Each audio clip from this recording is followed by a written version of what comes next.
여러분 운명에 대해서 어떻게 생각하십니까?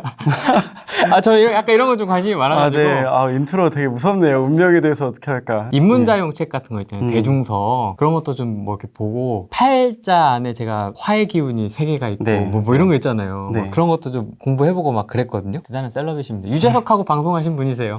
그건 아니에요. 그 말 안 하셔도 돼요. 오늘은 사주와 재테크, 부동산 이야기 한번 나눠보도록 하겠습니다. 네. 반갑습니다. 네, 반갑습니다. 저는 뭐 현업으로 22년 정도 이제 사주 타로 보고 있고요. 22년. 그리고 투자는 14년부터 시작을 해서 이제 본격적으로 이제 그때부터 이제 진입을 해서 이제 지금까지 잘 투자로 유지하고 있고, 원래는 두 가지가 다 분리해서 점 쪽에선 점으로 하고 이쪽에서 이쪽으로 하려고 했는데 후레기님 덕에 이렇게 할 건 아니었는데 양쪽 하는 걸로 지금 얘기를 할 예정에 있습니다. 사주라는 게 정확히 뭐죠? 사주를 저희가 어떻게 좀 봐야 될까요? 익숙하게 얘기할 때는 통계학이라고 얘기를 하고요. 통계학. 예. 각자의 운의 형태가 인간에 대한 대화를 하는 건데, 원래는 이게 조금 더 역술적으로 얘기하면 천문지리 인사라고 해요. 그래서 원래 하늘의 일 천문, 땅의 일, 지리, 풍수, 그리고 인사, 사람, 이 3가지가 이루어져서 이제 운이 발현되는데, 그 부분에서 인문, 인간에 대한 영역을 얘기하는 겁니다. 운하고도 좀 많이 관련이 있는 것 같아요. 그렇죠. 뭔가 너는 운이 네. 좋은 놈이야, 뭐 이런 얘기도 많이 그렇죠. 하잖아요. 네. 주식에 맞는 분도 있고요. 네. 부동산이 맞는 사주도 있고요. 네. 이게 좀 다른 걸로 제가 알고 있습니다. 확실히 달라요. 확실히 다르고 하는 플레이도 완전하게 달라요. 어떻게 예. 다르죠? 요즘에는 이제 주식을 하시라고 권장하는 경우는 거의 없어요. 솔직히 말하면 주식에서 우리가 배우고 뭔가 이제 예를 들어 뭐 책을 보거나 뭔가 공부를 하고 이제 주식을 하면 거의 다 안 맞거든요. 왜냐면은 이제는 기계들이 하고 싸우기 때문에, 저는 그 주식 설명할 때 그런 얘기 하거든요. 그 우리 터미네이터 다들 보셨잖아요. 그럼 터미네이터에서 그 기계들하고 인간하고 싸우는 거예요. 그럼 걔네는 기계적으로 움직이는데 우리는 마음에 팔까 살까 이러잖아요. 그렇기 때문에 더 1%에서 0.3%의 시대에 진입을 했다고 봐요. 주식 같은 경우. 그래서 웬만큼 주식 잘하시는 분 중에 뭐 기본 중간 플레이 하시는 분도 있지만 거의 초단타 아니면 거의 살아남은 분이 거의 없는 걸로. 지금은 거의 뭐 하루에 한 200~300번 정도 매매를 할 만한 집중도라던가 그게 가능하신 분만 주식을 하시라고 하죠. 주린이라고 하죠. 네. 이렇게 미국 주식 사서 묻어놓는 경우도 있고. 그게 이제 투자를 하는 게 아니죠. 그건 그냥 시간으로 투자하는 거죠. 시간으로? 예. 원래 투자는 그 투자의 금액과 포인트, 그 다음에 시간, 이게 이루어져야 수익으로 발현이 되는데, 일단 시간을 끌고 가겠다는 거는 많이들 해보실 텐데 한 10년 동안 투자했는데 가격 똑같은 경우 많아요.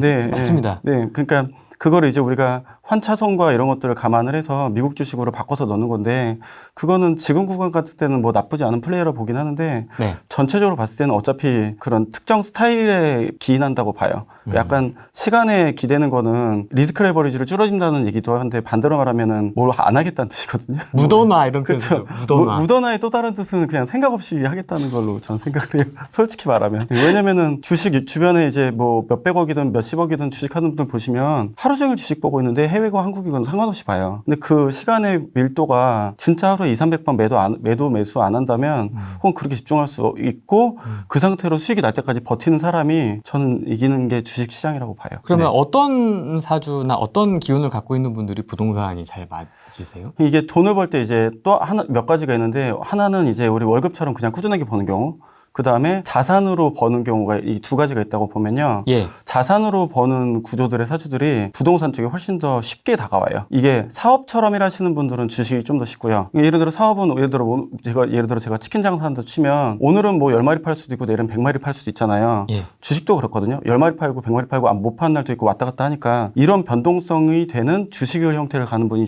있고, 어떤 분들은 자산에서 자산으로 넘어가는 형태에 끌고 가는 분들이 있어요. 이렇게 한번 생각을 해보시죠. 내가 1,000만 원 가지고 테슬라를 사야겠다. 이거랑 그냥 지방 썩 아파트를 공시가 1억짜리 1,000만 원 사고 묻어야겠다. 그러면은 5년 안에 수익이 그렇게 적게 나지 않을걸요? 같은 상황에서 그냥 테크니컬적으로 물건만 바꾼다고 생각하시면 괜찮아요. 저도 좀 약간 여기에 속하는 것 같은데, 뭔가 좀 잘 안 풀린다고 해야 되나? 네. 좀 이런 게 이렇게 사람이 굴곡이 있는 것 같아요.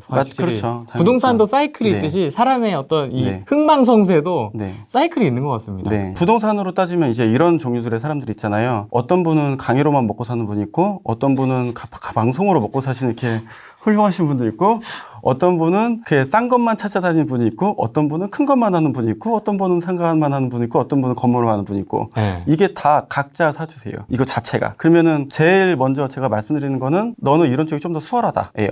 근데 수월하다고 딴 걸 못하는 건 아니에요. 근데 확실히 그걸 할 때 수익이 더 쉽게 나요. 확실히. 그게 이렇게 자기 사주에 맞는 특정 조건들이 있으니까 쉽게 부동산처럼 얘기하면 재개발, 재건축 뭐 이런 게 맞는 사람이 있고 신축 분양권만 맞는 사람이 있고 갭 투자만 맞는 사람이 있고 대출만 하는 사람이 있고 이게 다 아우러지는 시대 같은데 막상 하다 보면은 그쪽을 주로 많이 하는 경우가 되게 많아요. 예, 그쪽으로 거의 다 수익 거의 다 나와요. 강사님들도 보면은 뭐 원료인님 같은 경우는 분양권 그렇죠. 많이 하고, 네. 하고 또 많이 또 당첨도 되시고 네. 또 주변 사람들 많이 당첨도 시키고 약간 이런 스타일이 그런 문서운이 있는 팔자인 건데 저는 이제 월용이랑 카페를 꽤 같이 해왔음에도 불구하고 단 한 번도 당첨된 적이 없습니다. 이유는 제가 당첨이 잘 안 되는 걸 제가 알고 있어요. 그래서 애초에 큰 기대도 안 하고 그냥 예의상 뭐 우리 다들 뭐 OP도 넣고 막 이렇게 막 넣잖아요.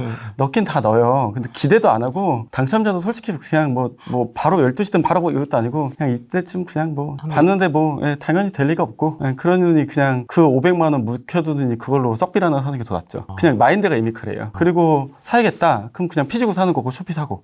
그럼 그 구조가 익숙해지면 그 구조 이외에 딴 걸 한번 경험 삼아서 해봐야지가 아니라 결과적으로는 돈이 되는 것만 집중할 때가 차라리 나요. 그게 자기 사주예요. 그러니까 자기 사주를 어떻게 판별할까를 이제 항상 뭐 어느 점 보시는 분들이 이렇게 막 되게 물어보실 텐데 그분 되게 단답형을 얘기하거든요. 부동산이 좋아요, 주식이 좋아요, 뭐 이렇게 얘기하는데 부동산이 뭐 한두 개여야지. 그렇죠. 그잖아요. 근데 이제 다들 그 얘기를 들으면 부동산에 아우르는 범인 줄 아는데 실제로 제가 이제 원룡님 덕분이기도 하고 여러 강사분들을 꽤 많이 봤어요. 근데 꽤 많이 보다 보면 그 사주에 맞는 분들이 훨씬 더 확실히 수익이 많이 나요. 그게 거의 다 정해져 있고 그 플레이를 또 주로 하세요. 성향이 자기가 맞다고 생각을 하니까. 그렇죠. 이게 주식이 좋아요, 부동산이 좋아요 해서 우리는 한 걸음 더 나가서 네. 부동산에서 저는 뭐 하고 맞습니까? 네. 이렇게 돼야 되는 그렇죠. 거죠, 사실. 그 말씀하셨던 주식 같은 경우도 분석 엄청 하고 잘 맞고는데도 안 사는 분 있고 옆에 사람은 그거 듣고 사는데 돈 버는 분 있고. 맞습니다. 그러니까 그게 분석하는 놈 따로 있고 먹는 놈 따로 있다고. 근데 그게 진짜로 다 그래요. 그 팔자 같은 거거든요. 지인도 생각이 나는데 저는 엄청 분석하고 막 공부하고 했는데 이상한 걸 샀고요. 그분은 그냥 이게 좋다더라 하고 신축을 샀는데 맞아요. 그게 두 배가 되고 막 이랬던 경우도 네. 있었고. 예를 들어 뭐 부부가 같이 왔는데 남편은 이렇게 부동산 운이 없어요. 그러면 부동산 운이보다는 엄밀히 말하면 자산이 쌓이는 사주, 자산이 쌓이지 않는 사주 구조가 있어요. 그럼 자산이 쌓이지 않는 구조는 그냥 주식 부동산을 그냥 하지 않아요. 그러니까 되게 이렇게 신념 같은 느낌처럼 다가오거든요. 그냥 그걸 하지 않아요. 그래서 그냥 사주를 딱 보면 집이 있다, 없다, 몇 채 있다, 더 많이 했다, 안 많이 했다. 이건 그냥 보자마자 바로 알아요. 저도 맞추셨고요. 그때 바로 그냥 보시자마자 그러면은 이걸 좀 내가 극복해 보고자 내가 분양권 쪽에 잘 맞는데 뭔가 나는 계속 재개발 쪽으로 공부를 하고 파고들면 그 좀 개척할 수 있는 거 아닌가요? 개척 안 돼요. 그 어느 정도 이게 방향이 있군요. 그거를 이제 작년에 저 같은 경우도 월용이랑 이제 실전반이라고 물건에 대해서 같이 이렇게 해주던 반이 있거든요. 근데 같은 구간에 들어가서 다 좋은 매수를 다 했죠. 매수했고 다 수익이 나는데 같이 샀죠. 당연히 다 같이 샀는데 나중에 보니까 저만 들고 있는 거예요. 그 물건을 저만 갖고 있어요. 분명히 10명이 들어가는데 저만 갖고 있는 거죠. 9명이 다 팔았어요. 왜냐면 그 사주랑가 더 돈을 벌 수 없으니까 먹었다가도 적당히 먹고 토하는 거예요. 전 그런 거 보고 나서 그냥 누군가한테 뭐 제안하거나 권유하는 일들이 그렇게 의미가 있나 하는 생각들을 되게 많이 했어요. 분명 그분들도 1억 벌고 나오셨어요. 근데 그거는 2억 5천을 찍었거든요. 근데 그분들은 1억이면 됐다고 생각하고 다 엑시트한 거예요. 근데 그분들 사주들을 제가 모르는 게 아니니까 그분들이 원래 그 돈을 벌 운은 원래 아닌 거예요. 적당히 돈을 주고 적당히 매도를 하고 적당히 나왔는데 제 입장에서는 팔지 말라고까지 얘기했는데도 그분들은 팔고 벌써 나갔더라고요. 왜냐면 그게 나쁘지 않다고 생각을 하니까 그 정도면 수익이. 왜냐면 그분은 거기가 거기까지라서 그게 좀 말려도 말려도 되게 안타까운 감이 있더라고요. 이번에도 이제 썩비를 살 때도 제가 지인들이 질문하면 되게 빠른 속도로 대답을 해주는 편이에요. 형 썩비를 뭐 사요? 싼 거 아무거나 사. 서울에 아무거나. 그랬더니 이러고 한 달 동안 연락이 없어요. 근데 어떤 분은 형 저 뭐 사요? 그래서 방 아니면 쌍 뭐 이쪽이거나 아니면 신 뭐 이 중에 아무거나 사. 그랬거든요. 그랬더니 그 다음날 바로 커피 쿠폰 딱 보내는 거예요. 커피 쿠폰하고 상품권 딱 보내서 왜 보냈어? 뭐 이런 거 뭐하러 보내 우리 사이에. 그랬더니 형 샀어요 이러는 거예요. 똑같은 얘기를 했는데 한 명은 다시 또 그때부터 공부를 시작해요. 한 달 동안. 또 어떤 분은 형 두 개 중에 형 뭐 사요? 싼 거 사. 예, 싼 거 샀어요. 끝. 이런 분이 있어요. 근데 둘 사주를 제가 알고 있거든요. 얘가 사주가 이번 년에 좀 운이 떨어져요. 그러니까 얘는 이번 년 운이 되게 좋거든요. 얘 이번 년에 손대는 것마다 다 올랐어요. 근데 문제는 손대는 거를 야 부산에 뭐 사? 야 너 거기서 뭐 사? 이렇게 했는데 얘는 2번 묻지 않거든요. 3번째 물어볼 때쯤 되면은 거의 물건이 결정된 상태로 가요. 형 A 사요, B 사요. 야 그럼 딴 거 봐. 이 상태 이후에 제가 별 말을 안 해요, 진짜. 근데 얘는 그렇게 해서 수익이 나고 얘는 형 그때 사라고 할 때 살 걸 그랬어요. 또 이러고 있으니까 형 입장에 되게 안타깝죠. 근데 문제는 그게 실행력이라고 생각하는 분들이 있어요. 네. 실행력 아니에요. 아, 그렇습니까? 사주예요, 사주. 그러니까 그게 그러하다라고 말을 해야 되는 경우가 솔직히 되게 많아요. 그리고 같이 샀어도 어느 분은 매도하고 나가는데 어느 분은 매도 못하고 나갈 때도 있잖아요. 그것도 마찬가지고. 그렇죠. 똑같은 투자를 해도 어떤 분은 이만큼 먹고 그렇죠. 누구는 이만큼 먹고 네. 누구는 또 손해를 심지어 보기도 네. 하고 똑같은 아파트인데도 불구하고. 맞아요. 그래서 그 타이밍들을 좀 맞춰서 수월하게 가는 게 운의 흐름들을 맞춰서 가는 거죠. 그게 훨씬 더 투자가 편해요. 솔직히 말하면. 그러면 투자를 그런 운의 흐름에 맞춰서 하려면 어떤 식으로 해야 돼요? 어차피 같이 하실 때 투자 지인들이 있으실 거란 말이에요. 그러면 상반기 안에 빠른 속도로 뭔가 물건 매수 매도를 잘하는 분들이 사람마다 연마다 달라요. 그분 잘 따라가는 것도 방법이세요. 가장 쉬운. 그리고 그 분야에 자기는 몰라도 그 분야에 특화된 분들이 꼭 있어요. 그것만 잘하는 분들이 있어요. 그럼 그분들한테 있으면 운이 떨어져도 본전치기는 해요. 그러니까 예를 들어 안 좋은 데 들어가거나 문제가 있어도 이분이 알아서 피하거나 벌 때는 더 많이 벌더라도 안 벌 때는 못 벌 때는 덜 손해보는 게 실은 능력이거든요. 덜 손해보고 어떻게든 또 나와요.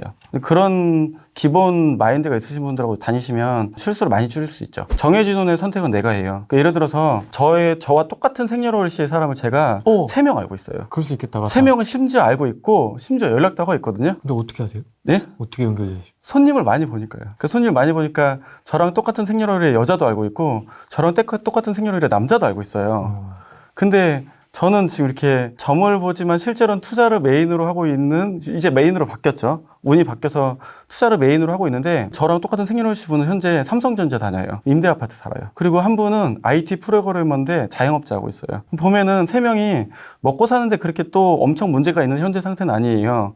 자산 상태는 상당히 많이 차이가 나요. 똑같은 사주인데 다르게 살아요. 똑같은 사주인데. 거기다가 심지어 개인의 사주도 다른데 플러스 알파로 배우자, 플러스 알파로 아이가 들어가면 거의 완전하게 거의 다르게 살아요. 어떤 사람은 제네시스 타고 행복하다고 느끼고 있고 어떤 분은 페라리 타다고 행복을 느끼고 있는데 이 둘의 행복이 느끼는 그 느낌은 똑같아요. 그건 사주예요. 근데 스테이터스는 그때 타이밍에 예전 운에 뭘 했느냐 에 따라서 달라지는 거죠. 제가 2010년부터 2014년까지는 주식 투자를 굉장히 많이 했거든요. 그러다가 14년에 전부 다 부동산으로 바꾼 거예요. 근데 바꾸기 시작할 때 그 상황에서 생각해보면 13, 14년에 그냥 갭 투자를 왕창 지방을 깔았으면 이게 또 이런 아쉬움이 있잖아요. 우리 다 그때 빨리 들어왔으면 괜찮을 텐데 이런 되게 아쉬움이 누구나 다 있잖아요. 근데 그것들이 당연히 저도 당연히 있고 그런 게 이제 성향이라는 건데 저는 재운에서 그때쯤이 부동산 운이 들어온 걸 알아서 일부러 찍어서 해본 거였어요. 그때 14년에. 근데 그게 원래는 제가 있는 데가 강남이다 보니까 강남 분들이 되게 막 문서운이 있다고 막 집 사러 오는 거예요. 자기가 들었다고. 그래서 무슨 문서운이야 막 이랬는데 나중에 그게 그거였던 거죠. 그 운이 발동 권리는 그 분들이 제일 빨리 운에 반응한다는 거를 제가 이렇게 생각은 했는데 그렇게 빨리 반응할지 몰랐던 거예요. 왜냐면 운이 좋은 분들은 반응 속도가 진짜 빨라요. 그냥 오늘 듣잖아요. 내일 샀다고 바로 문자요. 내일 샀다고. 그러니까 그거를 5,000원 안 깎고 뭐 이렇게 안 알아보나? 막 3,000 깎아달라고 막 해야 되는 거 아닌가 이랬는데 그냥 바로 빨리 해요. 근데 반대로 지금 생각해보면 그때 14년에 도공 렉스를 산다고 하는 그분이 맞았던 거죠. 도곡색 렉스를 45평 사서 들어가겠다고 하는 그분이 맞았던 건데 제 입장에서는 그때 뉴스나 상황들이 팽배하니까 분명히 뉴스나 상황으로 나쁘지 않다, 문제가 별로라고 얘기하는데 실제로 이분은 운의 반응에서 움직이는 거고 그쪽은 신경도 안 쓰고 있고. 근데 결과적으로 누가 맞냐 그러면 참 그런 거죠. 19년도에도 그랬어요. 19년도에 18년 말에 이제 금리 조금 인상하면서 이제 블레티지랑 헬리오 입주하면서 갑자기 확 떨어졌잖아요. 근데 어떤 분이 와가지고 이거 들으시면 되게 이해 안 되실 텐데 그 강남의 중앙아이치라고 저 삼성동에 있는 거랑 그거랑 저 청담동에 있는 청담자이를 2개를 한꺼번에 매수했다는 거예요. 애들 명의로. 19년도 봄에. 근데 그 상황을 다들 이제 또 시간이 지나가서 다 까먹었을 텐데 그때 진짜 장난 아니었거든요. 제 것도 강남에 있는 아파트가 5천 내려서 했는데 전세가 안 빠져가지고 엄청 고생했어요, 저도. 근데 그런 상태에서 뭐 모르겠어요. 그냥 뭐 사주고 되면 좋고 아니면 말고 이랬는데 지금 결과적으로 그분들이 맞잖아요. 그렇죠. 근데 그분이 뒤로 30년 동안 운이 계속 좋았거든요. 그래서 제가 긴가민가 했는데 왜냐면 제가 보는 저도 물건을 갖고 있는 상태에서 보는 이 시장하고 이분이 이렇게 하는 이게 매칭이 안 되는 되는 거죠.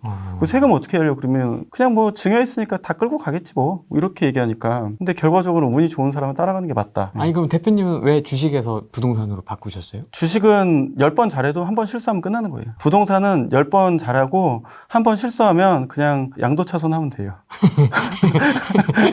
그죠?